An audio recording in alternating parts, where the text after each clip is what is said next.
Apocalipse capítulo 13, de 11 a 18.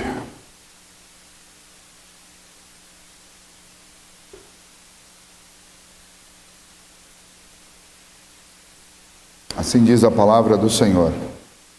Vi ainda outra besta emergir da terra, possuía 2 chifres, parecendo o cordeiro, mas falava como dragão.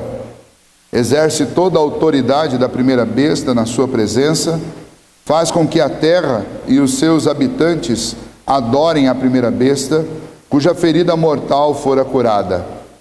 Também opera grandes sinais, de maneira que até fogo do céu faz descer à terra diante dos homens.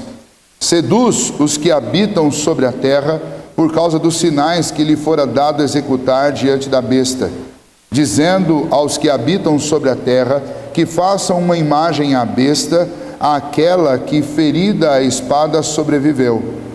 E lhe foi dado comunicar fôlego à imagem da besta, para que não só a imagem falasse, como ainda fizesse morrer quantos não adorassem a imagem da besta.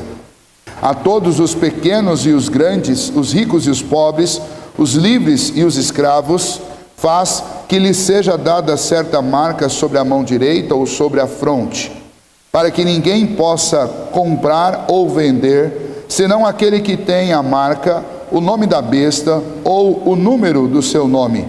Aqui está a sabedoria.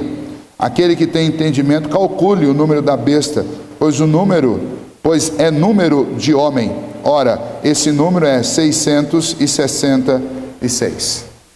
Vamos orar mais uma vez. Senhor nosso Deus, nós pedimos ao Senhor nesta hora da Tua graça e da Tua misericórdia sobre nossas vidas, para compreendermos a Tua palavra, para compreendermos a Tua vontade. Pedimos ao Senhor que o Senhor nos ilumine com Teu Santo Espírito, para sabermos, ó Deus, de tal maneira o que este texto nos ensina, e possamos, ó Deus, aplicá-lo à nossa vida e não esquecer, ó Deus, dos alertas e das lições que Ele traz ao nosso coração. Pedimos que o Senhor nos ajude, em nome de Jesus. Amém. Muito bem. Vamos rapidamente lembrar, capítulo 13 de Apocalipse está falando sobre 2 figuras, que são 2 figuras muito conhecidas dentro do livro de Apocalipse, tá? Estas 2 figuras são descritas como a besta que emerge do mar e a besta que emerge da terra. O capítulo 13 de Apocalipse é um dos capítulos mais surpreendentes, é um capítulo empolgante, e apesar disso, infelizmente é um capítulo muito mal interpretado. A maioria das vezes em que ele é lido e ele é ensinado, e é um grande desafio. Nós precisamos não só do estudo, mas precisamos principalmente da misericórdia do Senhor e da iluminação do Espírito Santo de Deus, para entendermos, para compreendermos a mensagem desse texto para nós. Na semana passada nós falamos sobre esta primeira besta que aparece aí do capítulo 13, do versículo 1 ao versículo 10, que é descrita como a besta que emerge do mar. E nós falamos bastante sobre isso, simboliza, anuncia um poder político de grande influência, um poder não eclesiástico de grande influência, que fará a mentalidade das nações, vai governar pela influência, até um determinado momento que deixe de ser algo apenas de influência e velado, mas se torne algo explícito. Muitos têm defendido que isso não tem a ver com o indivíduo apenas, mas tem a ver com uma sociedade, tem a ver com um conselho governamental. E apesar de ser até plausível que seja isso mesmo, a maneira como o apóstolo Paulo lá em Tessalonicenses coloca, e a maneira como João coloca aqui, nos faz entender que, apesar de ser obviamente um conselho de governo, em todo conselho de governo você tem pelo menos um que é eleito como presidente, alguém que lidera isso. Então nós temos sim essa expectativa de que em algum momento esse modelo de governo anticristão ele se estabeleça de forma visível e ele tenha representatividade, mas ele tenha também liderança, tá? Então nós falamos bastante sobre isso na semana passada. Este governo, esse tipo de governo já está presente no mundo. O próprio João, quando escreveu isso, ele estava lidando com figuras como a figura de Nero, que inclusive representava um império que nos dias do próprio Nero, por causa dos excessos de Nero, passou por uma grande crise, mas depois se levantou e se tornou o maior de todos os impérios da história até hoje. E então é bem provável que os cristãos do primeiro século interpretaram este capítulo 13, no que tange à besta que emerge do mar, eles interpretaram como sendo o próprio governo romano sobre o mundo da época e o representante deste governo, seu imperador. Homens como Domiciano, foi imperador no final do primeiro século, eles foram realmente vistos como o anticristo, foram vistos como uma besta, não dentro da esfera eclesiástica, mas foram vistos como uma besta na esfera secular, na esfera não eclesiástica. E estes governos anticristãos, eles causaram muito mal à igreja, tanto no primeiro século, no segundo, no terceiro, como tem feito até hoje. Existem lugares no mundo em que o governo é completamente opositor das ideias do cristianismo, das ideias do evangelho, e isso faz com que a igreja sofra graves danos. Parafraseando João, esses inimigos já estão no mundo desde o primeiro século. Aliás, se nós voltarmos atrás, uma vez que essa profecia, ela faz um link direto com Daniel capítulo 7, se nós voltarmos atrás, Daniel já tinha recebido da parte de Deus a profecia de que estes inimigos do Senhor já estavam atuando, pela influência de Satanás, já estavam atuando no mundo. E a própria história entre o nascimento de Cristo e depois do nascimento de Cristo mostra claramente esta oposição de Satanás via os governos políticos, tanto da época que antecedeu a vida do Senhor Jesus, na época em que o Senhor Jesus estava aqui entre nós, e posteriormente, só que a luta é travada contra o povo de Deus, contra a igreja. Então, esses governos eclesiásticos, nós vimos na semana passada, esses governos não eclesiásticos, eles fazem a mentalidade da população, da massa, e é um sistema de governo que é sutil, e ele é realizado hoje, nesse momento, através de influência de grandes massas, usando mídias e tudo mais que você pode imaginar. Mas vai chegar um momento que não vai precisar mais dessa sutileza. As coisas estão ficando tão claras, especialmente a oposição contra o cristianismo, que em pouco tempo ninguém mais vai se dar ao luxo de ser sutil. Isso a gente já tem visto em vários lugares no mundo acontecendo. Muito bem, a segunda parte, que é a parte que nós lemos hoje, fala sobre a besta que emerge da terra. E quem é essa figura? Bom, esta figura que é descrita aqui agora é uma figura que está voltado para o nosso contexto, o contexto eclesiástico, o contexto da igreja. A figura que aparece aqui como a besta da terra, a ideia de terra aqui dentro da Bíblia, a ideia de mar, a ideia de terra, ela é uma contraposição. Mar, ou aquilo que vem do mar, é aquilo que vem dos não cristãos, é aquilo que vem de entre os ímpios, é aquilo que não é da esfera eclesiástica, e aquilo que vem da terra é uma simbologia, uma representação daquilo que vem de dentro do ambiente eclesiástico, que vem de dentro do ambiente do povo de Deus, vem de dentro da religião. Então essa segunda besta, da qual João fala aqui, a besta que emerge da terra, é uma figura religiosa, ela não vem no meio político, ela vai atuar entre todos, entre políticos e religiosos, mas ela é uma tentativa de Satanás de imitar a Cristo. Assim como ele vai tentar imitar Cristo como rei, na regência do mundo, através da besta que emerge do mar, ele também vai tentar imitar Cristo, na regência da religião, da fé do povo, com essa imitação fajuta de Cristo. É por isso que João usa, na hora de fazer essa descrição, a imagem de um cordeiro.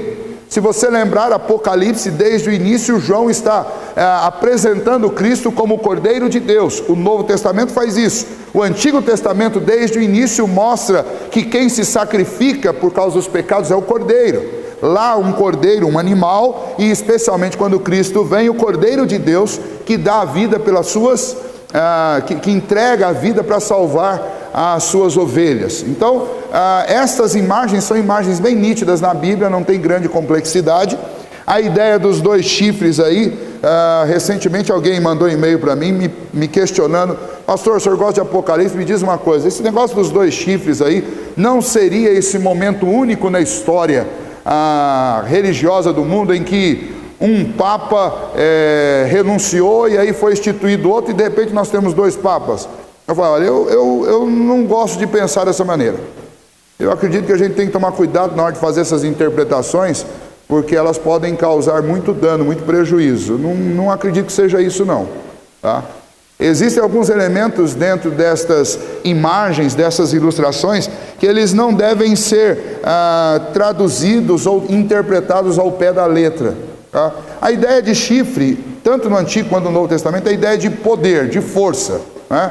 E quando tem a descrição política da besta que emerge do mar, é dito a respeito dela que ela tem mais chifres do que essa daqui. Então, a única ideia que é evidente aqui no texto é que nós estamos tratando de uma figura secundária nesse cenário de oposição à igreja do Senhor Jesus, de oposição a Deus. Você tem uma figura que é portentosa, que é a figura que lidera, que é a besta que emerge do mar, e você tem uma figura secundária, que é como se fosse o sacerdote que trata das questões religiosas nesse tempo desse governo opositor, tá? Então a ideia aí, o máximo que eu posso caminhar nessa tentativa de entender o que significam esses 2 chifres, é entender que eu estou falando de um poder inferior ao poder da besta que emerge do mar.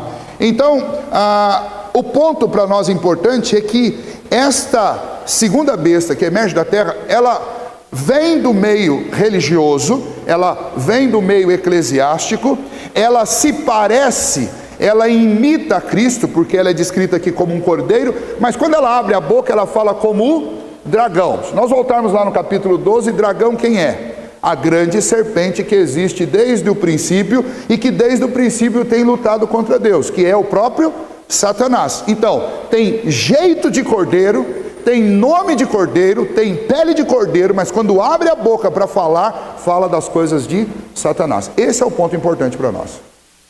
Porque eu estou lidando com uma figura ou uma própria denominação que inicialmente era cristã ou estava na fé, apostatou-se da fé e se tornou uma imitação daquilo que o próprio Cristo criou. E então esta é exatamente a figura que é descrita no Novo Testamento como a figura do apóstata, ou do que é anticristão, ou como é descrito aqui por João, a besta que emerge da terra. É um apóstata, é alguém que vem do cenário religioso ou uma própria denominação. Para vocês terem uma ideia, os reformadores, na época da reforma, eles consideravam como interpretação desse texto a denominação contra a qual eles estavam protestando. Porque eles entendiam que aquela denominação, a denominação católica, naquele momento da história, ela tinha se desvirtuado tanto, e ela tinha abandonado tanto a Escritura, que ela se tornou um anticristianismo. Ela que se declarava cristã, que era o centro da religião cristã, ela se tornou um anticristianismo, porque ela ensinava coisas que faziam oposição ao ensino a respeito do próprio Cristo. E o seu representante, como eu citei para vocês na semana passada, naquela ocasião, no século XVII, o Papa, era para eles a personificação dessa ideia da besta que emerge do mar, porque é um poder religioso representando uma grande denominação que desvirtuou. Hoje, no mundo, de jeito nenhum eu posso fazer isso. Não porque essa denominação esteja melhor, mas porque existem muitas outras denominações que fazem a mesma coisa. Denominações, inclusive, hoje no mundo, que se declaram evangélicas, mas são absolutamente anticristãs, com líderes que se nomeiam pastores, apóstolos e bispos e por aí vai, que são na realidade anticristãos.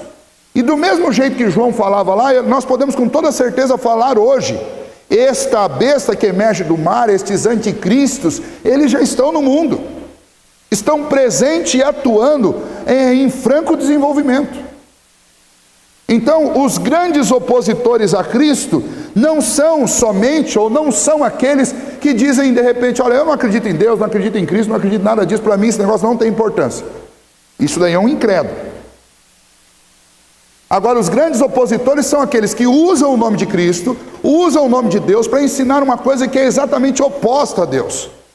Ou usam o próprio nome de Cristo e a religião cristã como trampolim para fazer o seu próprio nome, para levantar a sua própria opinião, para tornar o povo refém deles próprios. Nós temos denominações no Brasil hoje que ensinam coisas tão desvirtuadas e colocam um peso de sobrenaturalidade, de poder de abrir os céus e fechar os céus e dar resposta às pessoas, que os membros têm medo da liderança da igreja, do líder da igreja. Tem medo por quê? Porque é o cara que pode fechar a porta do céu, pode abrir para mim. Se ele me perdoar, eu estou perdoado. Se ele não me perdoar, eu estou lascado. Se ele falar, olha, você não pode mudar, eu não posso mudar. Se ele falar, eu não posso casar, eu não posso casar. Se ele falar casa, eu tenho que casar mesmo sem gostar, porque a palavra dele é poderosa. Nós lidamos e convivemos com essas denominações o tempo inteiro. E nós mesmos, enquanto denominação, corremos o risco de nos tornarmos isso daqui que está descrito aqui. Basta que nós abandonemos a palavra de Deus e comecemos a criar coisas dentro do cristianismo que sejam estranhas àquilo que a única regra de fé e prática nossa, que a Bíblia diz. Então, quando nós lidamos com este texto, esse texto está descrevendo um poder eclesiástico, um poder oriundo da religião cristã, obviamente, porque o livro é o nosso livro mor, e esta figura é uma figura nefasta, que quer substituir Cristo, imitando Cristo e querendo ser maior do que Cristo no meio deste povo.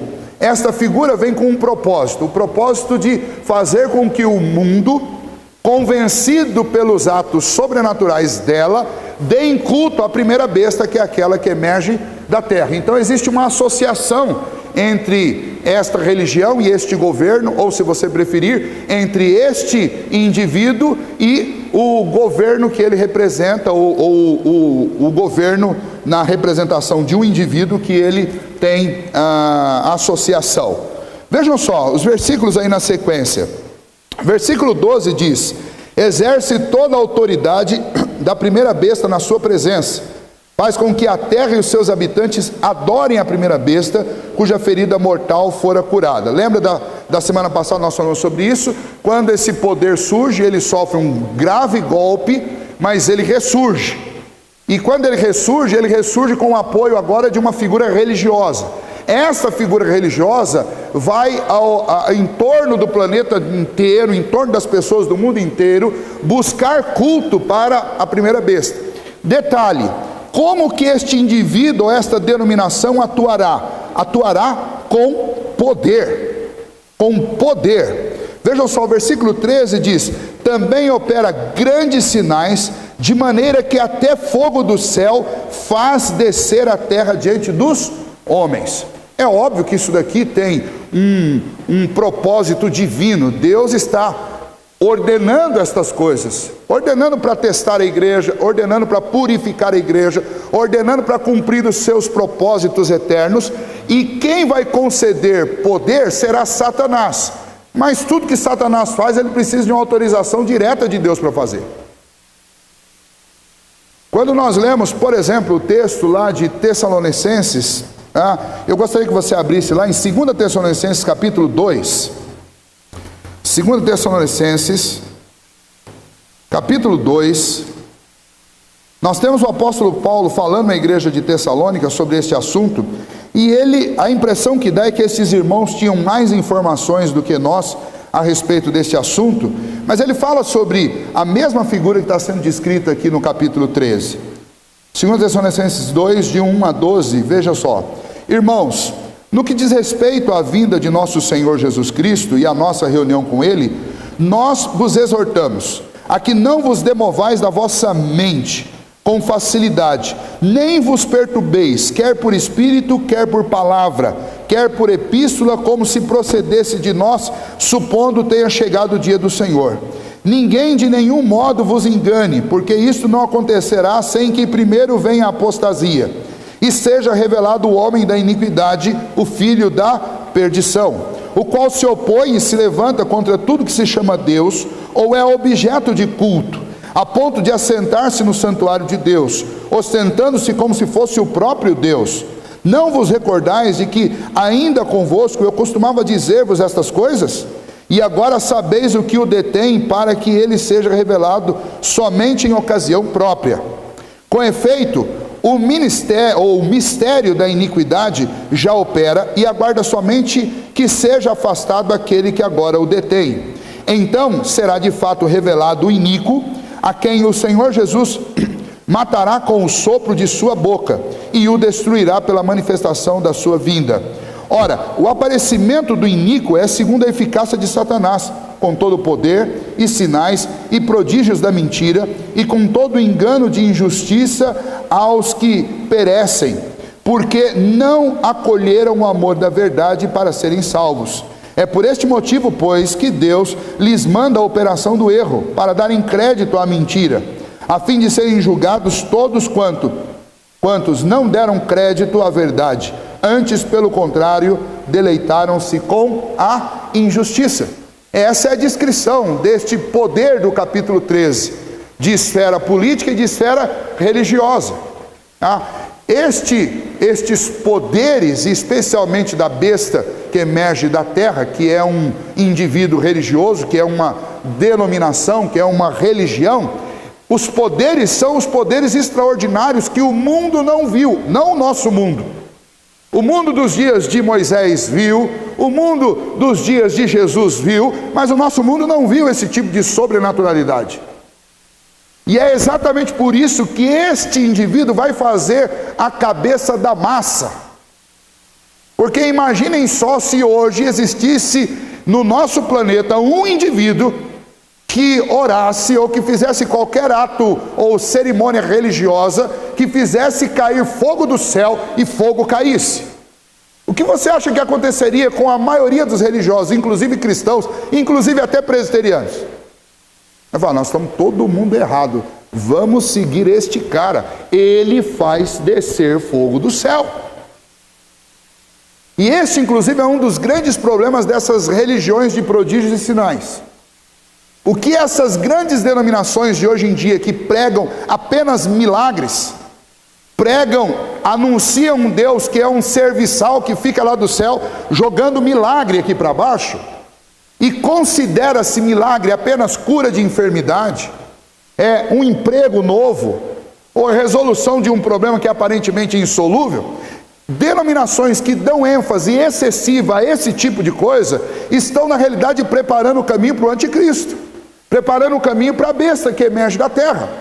Por quê? Porque estão criando na mentalidade dos cristãos uma dependência de ver sinais para constatar poder. Nos dias de Jesus já foi assim. Os homens, na época do Senhor Jesus, começaram a segui-lo, e em um determinado momento os judeus chegaram para Jesus e falaram, mas quais os sinais que o Senhor tem para provar que o Senhor é o Filho de Deus? Aí Jesus falou, eu já dei sinais para vocês, e não vou dar mais nenhum. Não vou dar nenhum. Não existe nada difícil para Deus. Não existe. Se eu estou passando por enfermidade, eu não estou passando por enfermidade porque Deus é impotente. Eu estou passando porque esta é a vontade de Deus. Se eu estou enfrentando uma perda, eu não estou enfrentando porque Deus esqueceu de mim. Eu estou enfrentando porque esta é a vontade de Deus. Então, quando eu insistentemente prego milagre, busco milagre e só falo em milagre, na realidade eu estou preparando a minha mentalidade para ceder à astúcia de Satanás. Porque é exatamente isso que Satanás vai fazer. Ele vai enviar alguém com muito poder e vai dizer, vocês querem milagres? Eu tenho milagres. E vai fazer milagres. E aí vai dizer para o povo, olha, este Deus dos israelitas, esta Bíblia dos judeus, esta mensagem que vocês ouviram e espalharam pelo mundo é um equívoco. Porque esse Deus que vocês estão procurando, ele é silencioso, ele não responde vocês. Ele na realidade é um ídolo da mentalidade dos judeus. Alguns já dizem por aí que toda essa história, na realidade, foi uma história construída pelos poetas e pelos escritores romanos para manter o povo dentro do império, acomodado dentro de uma religião que não incomodasse o império de Roma. Isso é dito, isso é ensinado em academias hoje. Ah, você acredita na Bíblia? Isso é uma bobagem. Tudo isso daí foi escrito entre o 3º e o 4º século. Os líderes romanos eram inteligentíssimos e eles queriam fazer com que o povo ficasse debaixo de um controle. E não tem nada melhor para controlar o povo do que uma religião. Porque uma religião prega princípios morais, princípios éticos. E quando você faz isso, você coloca as pessoas debaixo de limites que elas mesmas vão cobrar delas mesmas. Então fica fácil de governar. Então o cenário ele está absolutamente montado e preparado. E aí crentes que estão o tempo inteiro atrás de milagres, eles estão na realidade se educando para servir a esta besta. Porque ela não vem como um homem comum, não vem como um homem natural, mas ela vem com poder e com toda a eficácia de Satanás para fazer sinais e prodígios. Por isso aqui já fica um grande alerta para nós. E nós como cristãos não devemos andar atrás de sinais e prodígios. E olha, tem gente cabelo branco, 50, 30, 40 anos de igreja, que se chegar a notícia aqui que tem alguém, como aconteceu, ou como está acontecendo ultimamente, que tem um pastor não sei das quantas lá em Tararé, que revela coisas escondidas, que cura, que levanta, que faz isso, que faz proeza, o que o povo faz? Abandona as igrejas e fica fazendo procissão aqui dominical, indo para Itararé, indo para não sei aonde. Por quê? Porque tem um cara cheio de poder lá. Não precisa dizer mais nada, né? É exatamente isso. Isso, sabe o que é isso? Ignorância bíblica. Porque a própria palavra de Deus fala: cuidado, cuidado, quando aparecerem estes fazedores de sinais, quando aparecerem esses homens agindo poderosamente por aí. Eles trabalham e eles atuam com a astúcia e com a eficácia do poder de Satanás. Obviamente debaixo de um plano eterno de Deus, isso não foge. Ok? É dito também a respeito desta besta que ela seduz os habitantes de toda a terra, ela vai fazer a cabeça. É por causa disso que o próprio Senhor Jesus diz que se aqueles dias não forem abreviados, ou não fossem abreviados, nem os eleitos resistiriam. Porque a sedução será tamanha que até o sujeito que diz que tem convicção vai balançar. Imagine quem não tem. Ok? Então é uma sedução.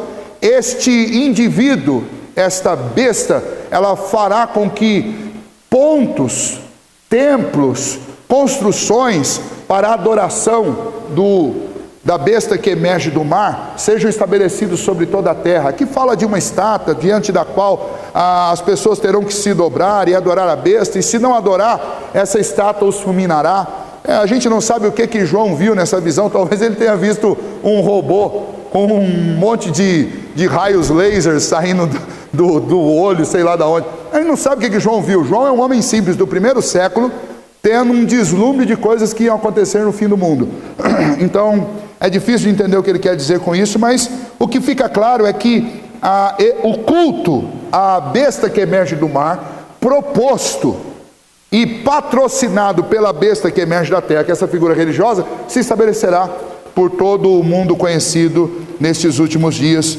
E é por isso que o povo cristão vai fugir, como está lá em Mateus capítulo 24 e 25. Nós vamos ter que fugir, como eles fugiram no 1º século, lá no fim os cristãos terão que fugir. É por isso que Apocalipse capítulo 20 fala sobre acampamento dos santos. É porque esse mundo vai ficar tão estreito para cristão que não vai ter jeito da gente viver sozinho e isolado. Nós vamos ter que se unir e nos ajuntarmos em algum lugar para sobreviver a esta ação maligna. Muito bem, agora, depois disso aparece aqui para nós duas questões que são muito discutidas no meio evangélico. A primeira delas é a questão da marca da besta. É a questão da marca. E diz que esta besta imprimirá uma marca na mão ou na testa das pessoas, sem a qual ninguém compra ninguém vende, ninguém trabalha, ninguém comercializa, ninguém tem acesso a nada. E aí tem gente brigando, tem gente que fala que isso é um código de barra. Hoje você vai, todo dia sai lá no Facebook uma historinha lá de um microchip enfiado na mão ou enfiado na testa, tal. Vejam só, se fosse isso era fácil. Se fosse assim era simples de resistir. Se fosse assim não precisava ter sido alertado, qualquer um saberia. Eu vou colocar um negócio aqui que representa o meu culto e a minha obediência ao inimigo de Deus, jamais, pode me tirar a vida, não vou fazer isso. O problema é que a coisa não é tão simples assim. Lembra, eu estou lidando com um livro que está cheio de figuras e cheio de imagens.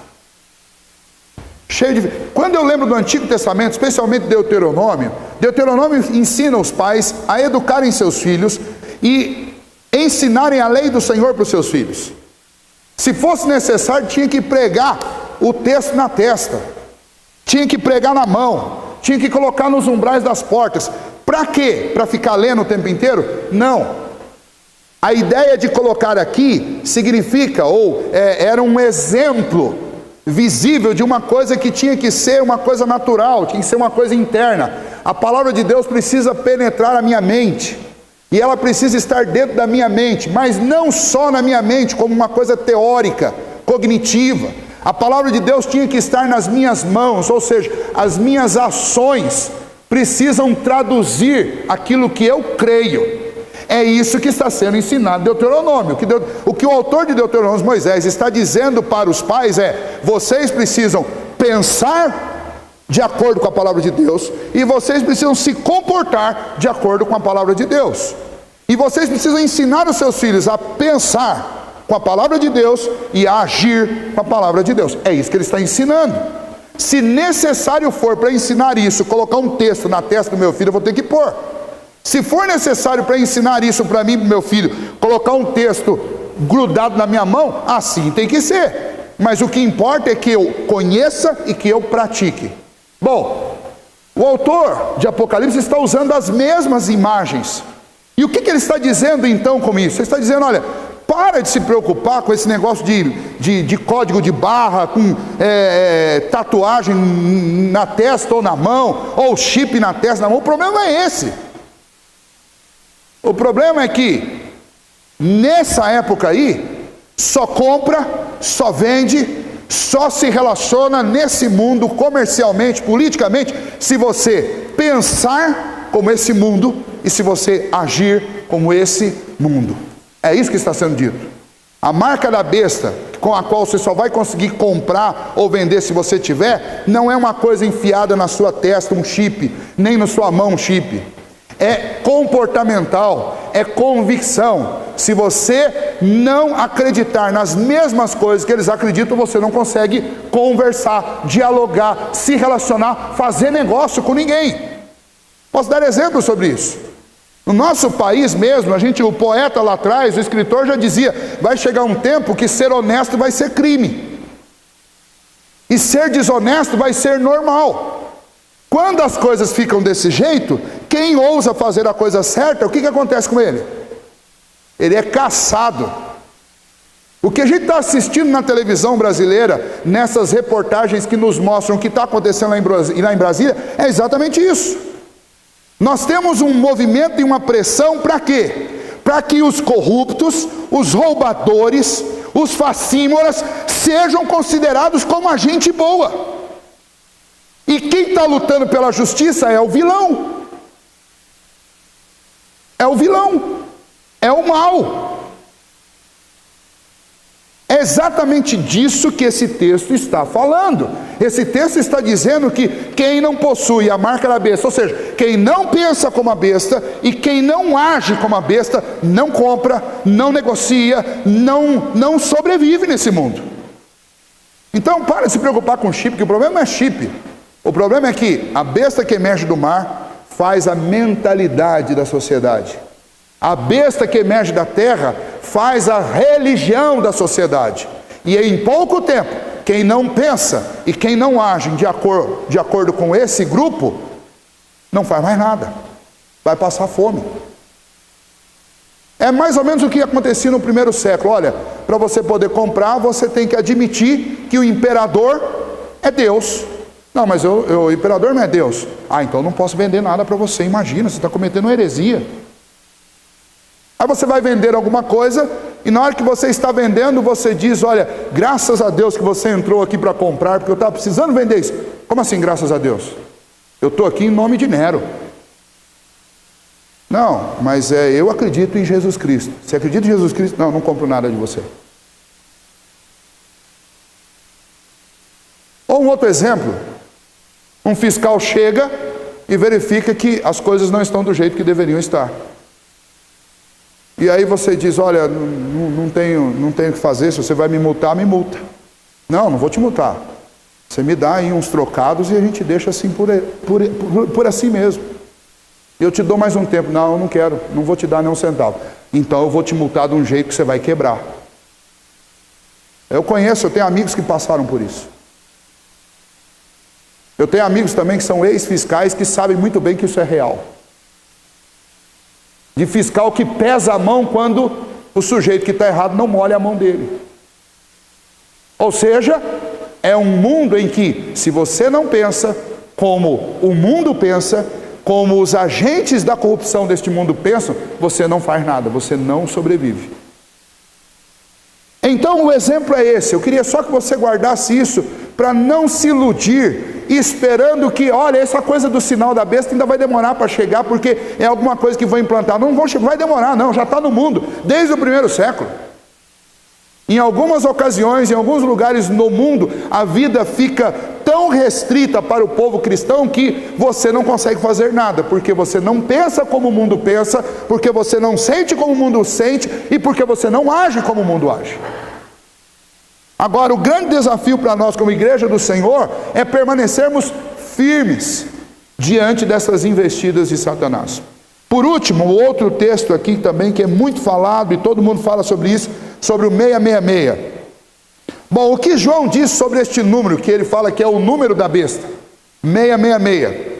Bom, João nos dá uma pista importante e o contexto nos dá a segunda pista importante. A primeira pista importante que João dá é que este número é número de homem. Bom, o que seria isso, número de homem? Desde o início da carta, do livro de Apocalipse, e em toda a Bíblia, nós temos a menção de 7 como um número que é símbolo de plenitude, de algo completo e de algo perfeito. Se 7 é o número que representa aquilo que é perfeito, aquilo que é completo, aquilo que é pleno, o que o 6 é? O 6 é o imperfeito, porque é o que é quase o 7, mas não é 7, é imperfeito. A ideia de repetir isso 3 vezes é a ideia de mostrar que é plenamente imperfeito, completamente imperfeito. E o que João está querendo mostrar com isso? Está mostrando, não se iluda, porque apesar de fazer cair fogo do céu, apesar de fazer sinais e prodígios, não é Deus. É número de homem. Quem está usando é homem, então não é Deus. É este o ponto para nós. Você não tem que ficar preocupado em fazer conta lá com o código de barra para descobrir o que é da besta e o que não é da besta. Não se preocupa com o número 666, se preocupe com o que ele simboliza. Ele simboliza o quê? Alguma coisa que é imperfeita e que está tentando se passar por perfeito. É isso que eu tenho que pensar. O Senhor Jesus nos alertou sobre isso, sobre falsos profetas. O apóstolo Paulo nos alertou sobre isso, alertou Timóteo sobre isso, que nos últimos dias surgiriam muitos falsos profetas. Surgiriam falando em nome do Senhor, surgiriam se declarando o próprio Cristo, mas não são, porque se tem imperfeição, é homem, e se é homem, não é Deus. Então, o que este número ele simboliza para mim, e o que eu preciso apenas saber sobre o 666? Eu preciso saber que, ainda que desça um anjo do céu, faça prodígios e sinais, não é Deus. E a Bíblia fala sobre a volta do Senhor Jesus, e diz que a volta do Senhor Jesus será um evento tão retumbante, um evento tão extraordinário, que ninguém vai ter dúvida. Ninguém terá dúvida. Se surgir uma dúvida em relação a alguém que se diz Cristo, Deus, ou alguém enviado do Senhor, se tiver dúvida no seu coração, esqueça.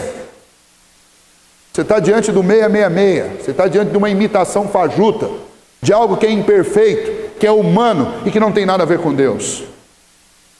Por isso que é importante que o cristão conheça a Bíblia para saber o que a Bíblia diz sobre a volta do Senhor Jesus. A Bíblia diz que este mundo vai se desenrolar como um pergaminho. A Bíblia diz que o Senhor Jesus virá nas alturas, com poder e grande glória, todo olho verá. Do Oriente ao Ocidente, ele passará como um relâmpago. Junto com ele descerão todos os santos. Aqueles que estiverem vivos no abrir e fechar de olhos serão transformados. E subirão às alturas com Cristo. Você não precisa ter dúvida, você não precisa ficar com medo. Se aparecer alguém dizendo que é Cristo, por mais que venha envolto em poder e faça chover fogo do céu e faça prodígios e sinais, se o seu pé, você que tem convicção da sua fé em Cristo Jesus, estiver plantado aqui na terra, pode gritar anátema, maldito, porque não é Cristo. Porque no dia da parousia de Cristo Jesus, no abrir e fechar de olhos, você estará com Ele nas alturas. No dia da parousia do Senhor Jesus, não vão estar discutindo se Ele é ou não é. Apocalipse diz que quando Cristo surgir nas nuvens, os homens ímpios vão tentar se esconder nos antros da terra. Eles surgirão para as cavernas, eles pedirão aos montes que eles caiam sobre si, para tentar escondê-los da presença de Cristo, por causa do terror que eles vão sentir, do medo e do pavor. Ninguém vai ficar, será que é, será que não é? Se tiver será que não é, é 666, é imperfeito, é número da besta, é oposição a Cristo. E você que é cristão deve seguir a orientação de Jesus. Quando isso acontecer, fuja. Se você estiver no campo, não volta para pegar a mala, sai. Porque o alvo é você, está pintado nas suas costas, está pintado nas minhas costas. Por causa da fé que nós temos dentro do nosso coração, por causa da nossa mentalidade, por causa da nossa maneira de agir. É contra isso que Satanás se levanta, para atacar o próprio Deus. Então este capítulo fala sobre estas coisas, e eu tenho que encerrar, porque na minha empolgação eu tenho que lembrar do relógio. É difícil lembrar, mas eu preciso lembrar.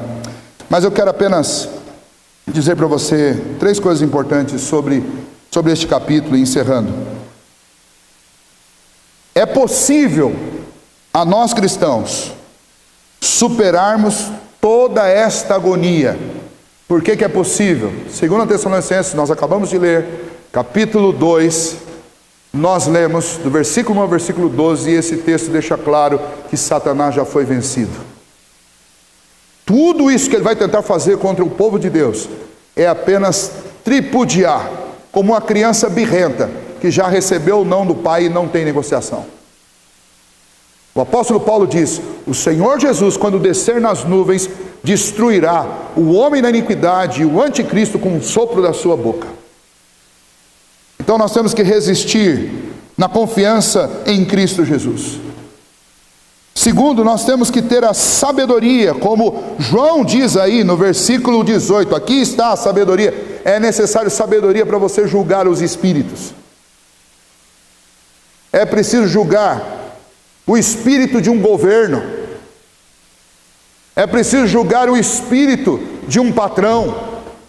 É preciso julgar o espírito de um cônjuge, de um filho, para entender o que está acontecendo. Porque não são poucas as vezes que até pessoas muito próximas a nós têm a cabeça feita pelo inimigo da nossa alma e vão agir frontalmente contra você. E é preciso ter sabedoria, tanto para não ficar enxergando Satanás em tudo, quanto também para não ficar angelicalizando tudo. Existem ações de ataque contra o povo de Deus em todos os lugares, não tenha dúvida disso. Mas é preciso pedir a Deus que Ele nos conceda a sabedoria. Tiago diz: se alguém precisa de sabedoria, peça a Deus. Ele dá a todos e não cobra nada de ninguém por isso.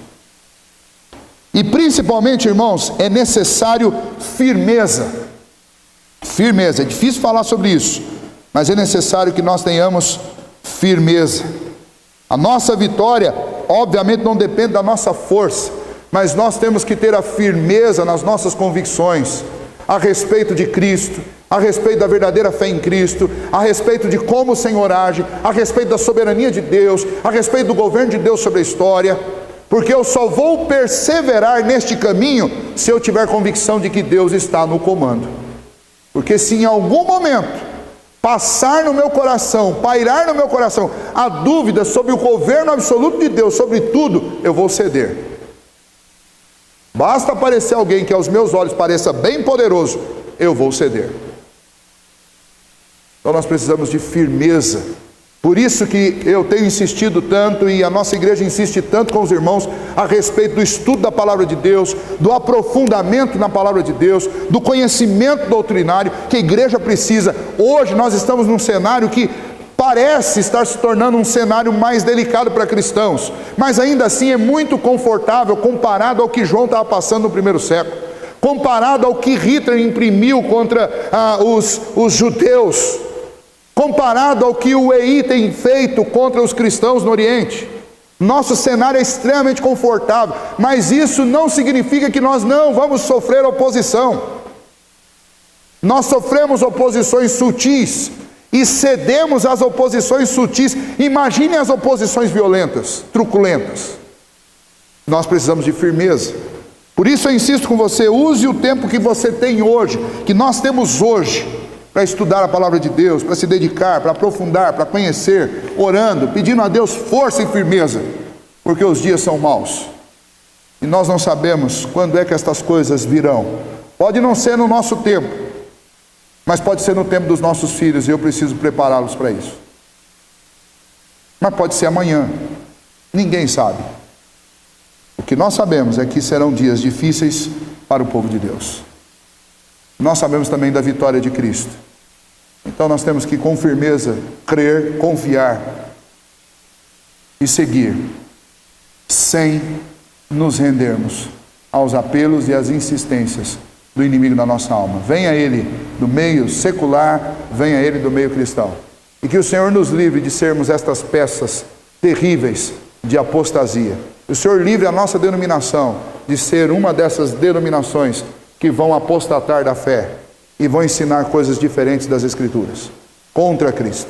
Como muitas denominações, aqui no Brasil inclusive, denominações grandiosas, televisivas, têm feito, insistentemente.